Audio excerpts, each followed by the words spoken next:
성경은 최고의 베스트셀러입니다. 이 세상에서 성경처럼 많이 팔린 책도 없고 많이 보급된 책도 없습니다. 더군다나 18,000언어 이상으로 번역된 책도 찾아볼 수 없죠. 더군다나 요즘은 스마트폰에 앱 하나만 있으면 성경을 언제든지 어디서든지 또 여러 다양한 번역본 쉽게 찾을 수도 있습니다. 얼마나 좋은 세상입니까? 더군다나 아주 훌륭한 목사님들의 좋은 은혜로운 말씀을 언제든지 들을 수가 있어요.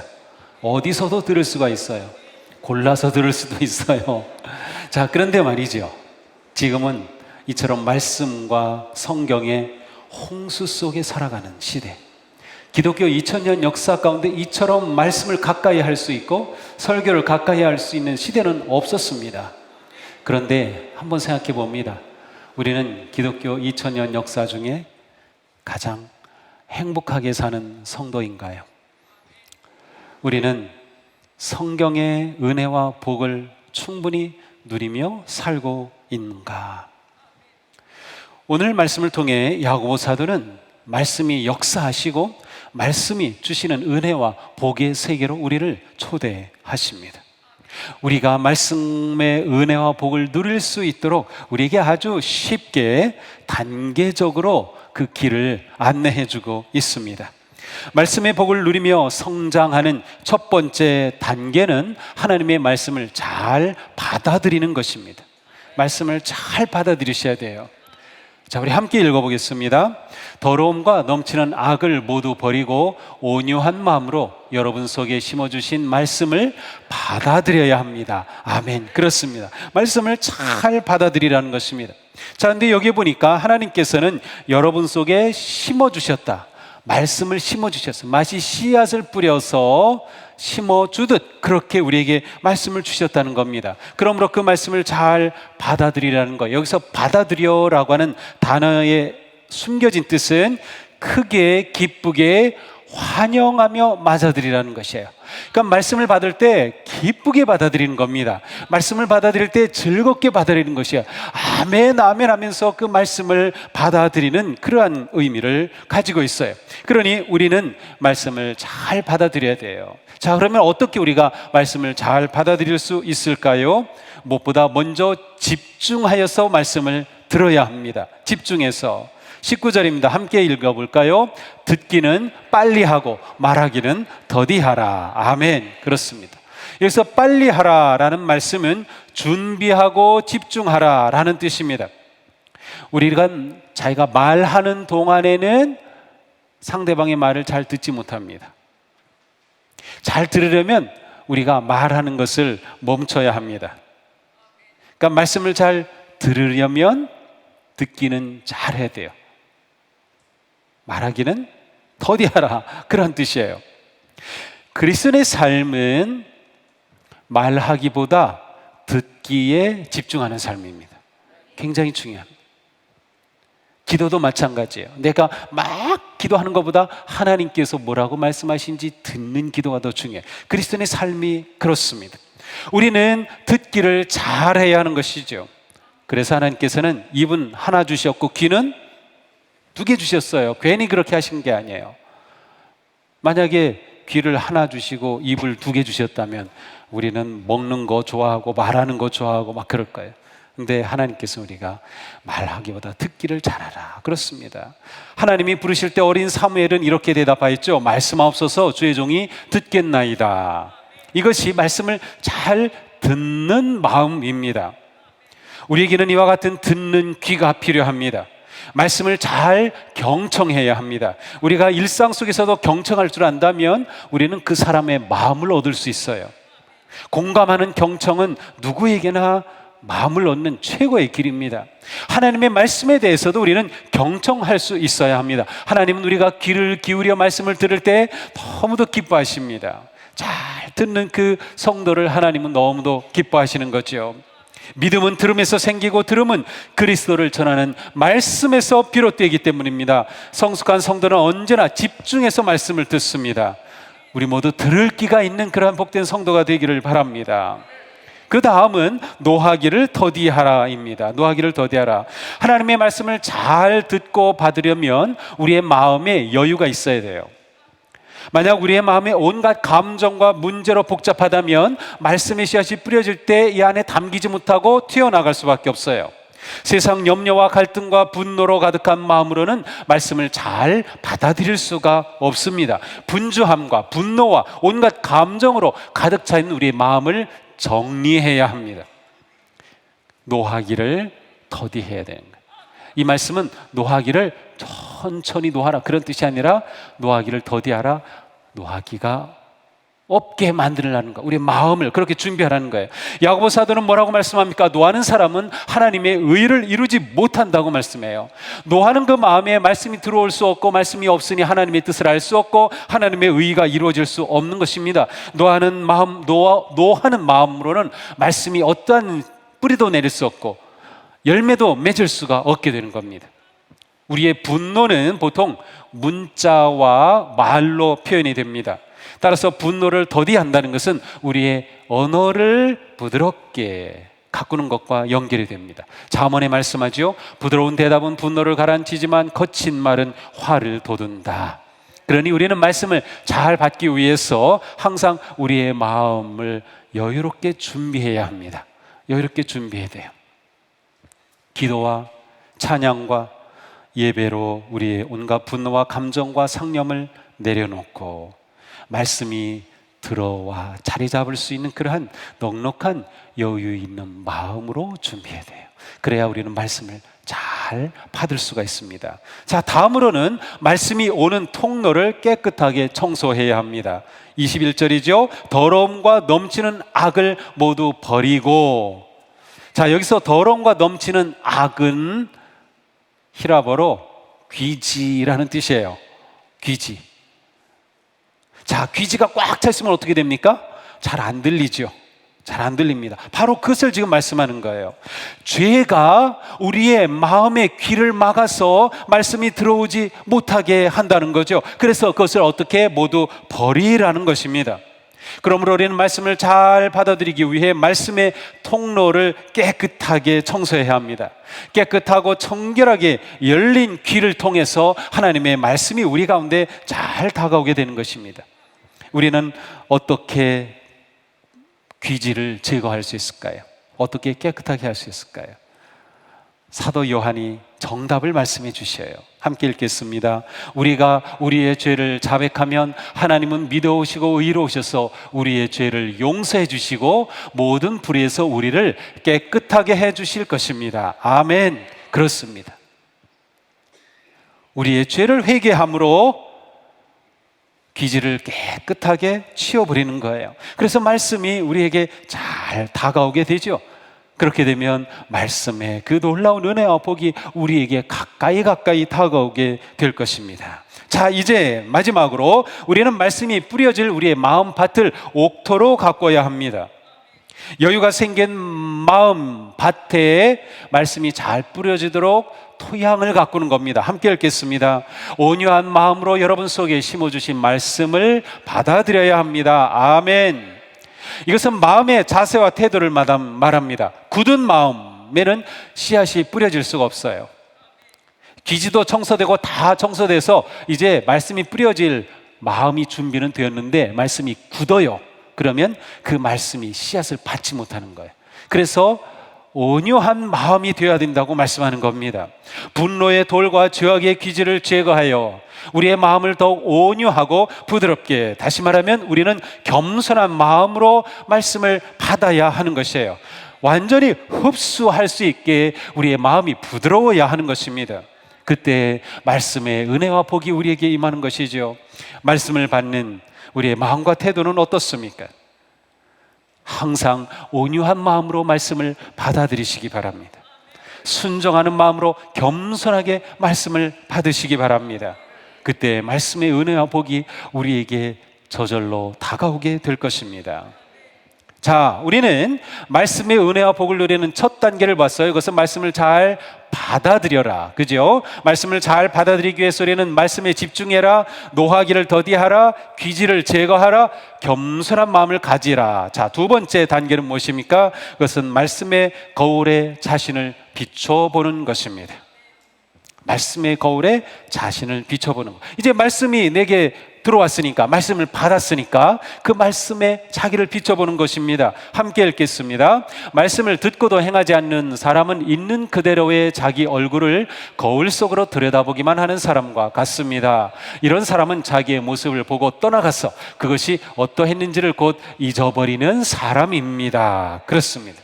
야고보 사도는 말씀을 거울에 비유하고 있습니다.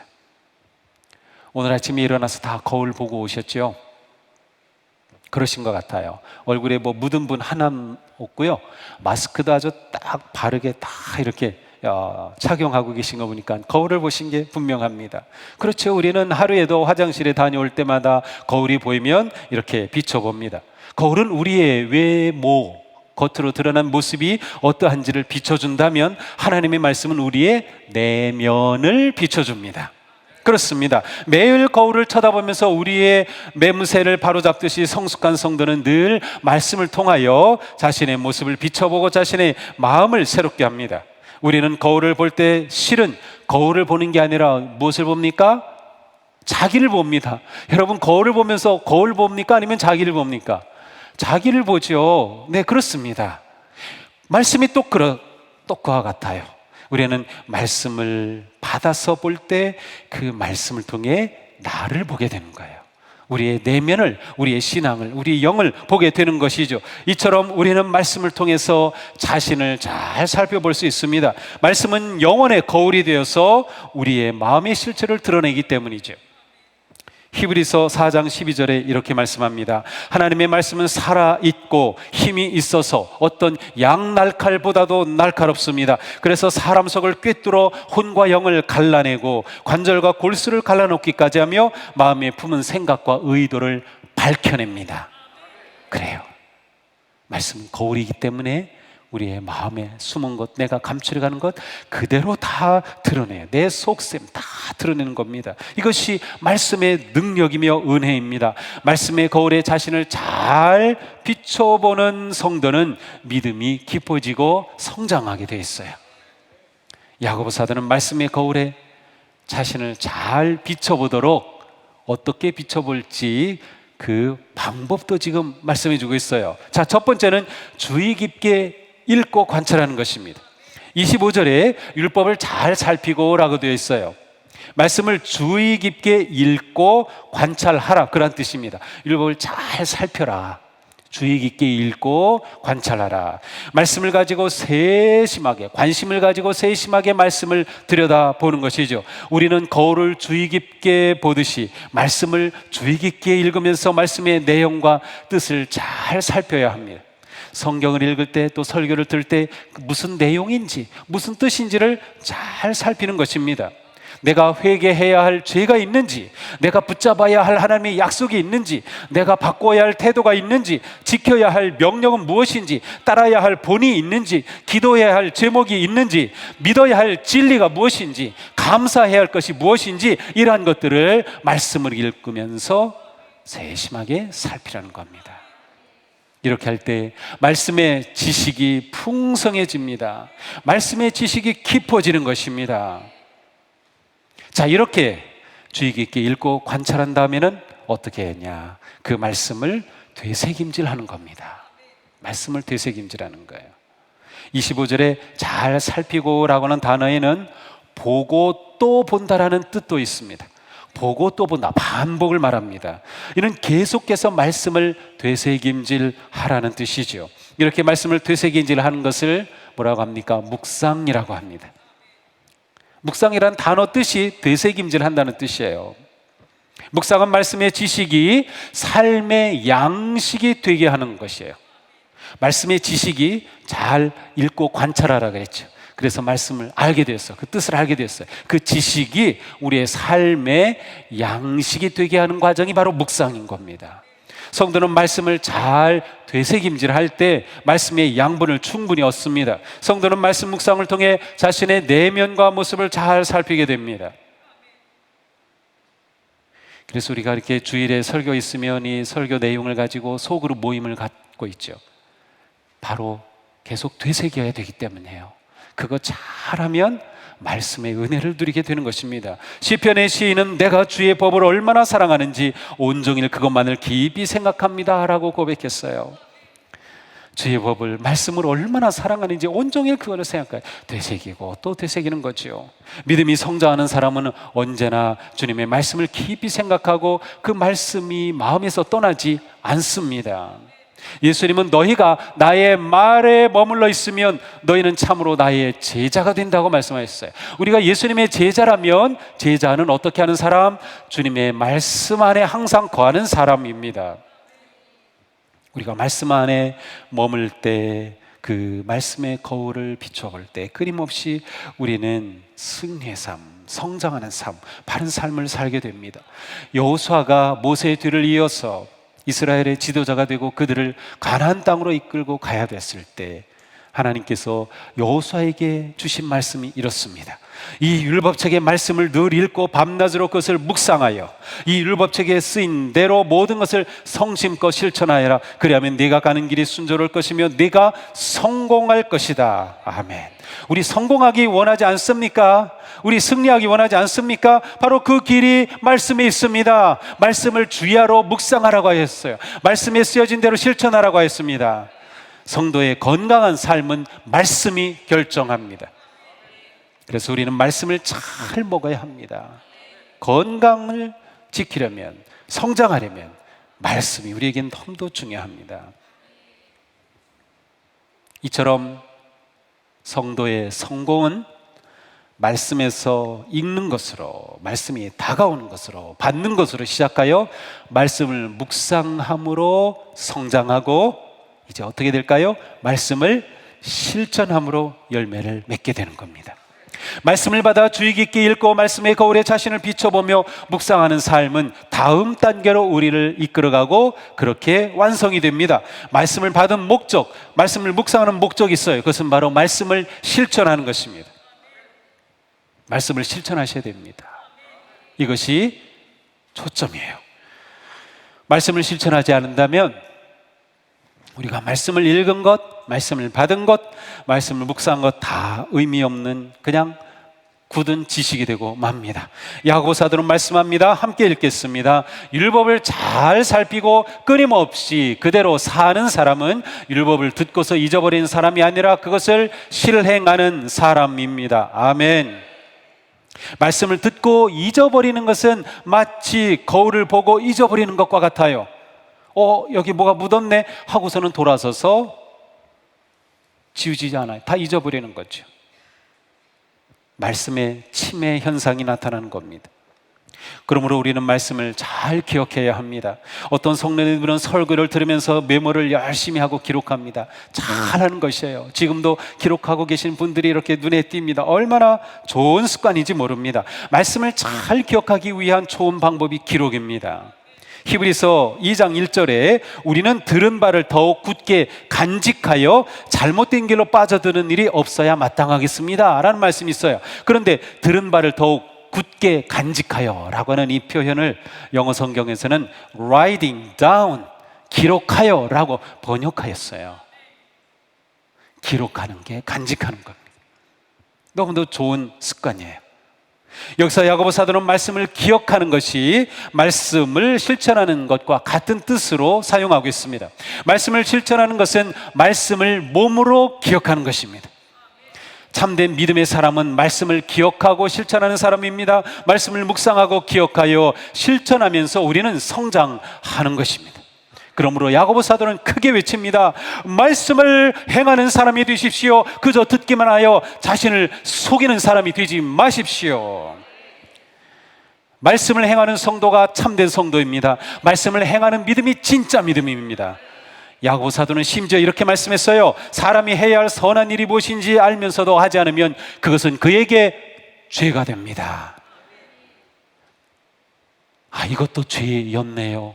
우리는 말씀 은혜를 받고 감동하고 그랬는데 그 말씀을 행하지 않는 것도 죄다. 은혜의 말씀을 받고도 행하지 않는 것이 하나님 앞에 죄가 되는 것이구나. 그러나 반대로 말씀을 사모하고 말씀을 읽고 말씀을 묵상하고 되새기고 기억하고 실천하는 것은 우리에게 큰 복이 됩니다. 야고보 사도는 지금 우리가 놓치고 있는 것이 무엇인지 정확하게 짚어주고 계십니다. 우리가 믿음으로 살면서 행복하지 않다면 내가 구원의 은혜를 입었다는 것을 잊어버렸거나 행복하게 살아가는 이 말씀의 길을 놓쳤기 때문일 겁니다. 야고보 사도는 우리가 어떻게 복된 성도가 되는지 분명히 보여줍니다. 이런 사람은 그가 행한 일에 복을 받을 것입니다. 누가 복을 받습니까? 이런 사람. 누가 이런 사람입니까? 행하는 사람. 무엇을 행합니까? 말씀을 행하는 사람. 그렇습니다. 말씀을 행하는 사람은 복을 받을 것입니다. 그렇습니다. 정말 우리가 복받기 원한다면 말씀을 행하는 겁니다. 말씀을 행하니 우리는 큰 복을 누릴 수 있어요. 야고보 사도는 외칩니다. 말씀을 행하는 사람이 되십시오. 그렇게 행하면 복을 받을 것입니다. 행동하는 믿음이 이렇게 중요합니다. 말씀의 실천이 이렇게 중요합니다. 야고보 사도께서 말씀하시는 것은 이겁니다. 말씀대로 살아라. 그것이 하나님의 복을 받는 길이다. 말씀을 알아야 한다. 그러나 그것이 끝이 아니다. 말씀을 묵상해야 된다. 그러나 그것이 끝이 아니다. 말씀을 기억해야 한다. 그러나 그것이 끝이 아니다. 말씀을 행하여라. 말씀을 실천하여라. 그래야 하나님의 능력이 나타나고 하나님의 복이 임하고 진정한 성숙하는 성도가 된다. 그렇습니다. 결국 행복은 행복입니다. 참된 행복은 말씀을 행할 때 오는 복입니다. 저는 놀랐어요. 두 번째 행복, 행할 행자를 쓴 행복이라는 단어가 있더라고요, 우리말에. 저는 이게 제가 만들어낸 단어라고 생각하고 대단하다 그랬는데 제가 한문을 한자를 치려고 이렇게 누르니까 행할 행의 복도 있어요. 행복이 우리 단어에 있더라고요. 이게 정말 한글 참 자랑스러운 언어예요. 그렇습니다. 우리의 행복은 말씀을 행할 때 온다. 예배자의 행복은 그러므로 삶의 자리에서 완성이 됩니다. 참된 믿음의 사람은 예배 가운데 하나님을 경험하고 은혜로 주신 말씀을 붙잡고 순종하며 실천하는 삶에서 행복이 온다. 마태복음 5장에서 7장은 예수님께서 주신 산상수훈입니다. 아주 보배로운 주옥 같은 말씀이에요. 그런데 마태복음 7장 24절 마지막에 가서 예수님께서 산상수훈을 주신 후에 결론처럼 딱 주신 말씀이 무엇이냐? 말씀을 듣고 그대로 행하는 자가 진정 지혜롭다라고 말씀하셔요. 결국 신앙의 삶은 행함이 결정합니다. 신앙의 삶은 행함이 핵심입니다. 우리는 말씀을 행하는 행복한 성도입니까? 우리 교회는 말씀을 행하는 행복한 교회입니까? 성도의 행복은 행하는 복입니다. 말씀으로 인해 행복한 성도가 되기를 축복합니다. 말씀으로 성장하는 행복한 성도가 되기를 축복합니다. 말씀을 잘 먹고 성숙한 성도로 뻗어가는 은혜가 우리와 우리의 가정과 교회에 가득하기를 주님의 이름으로 축복합니다.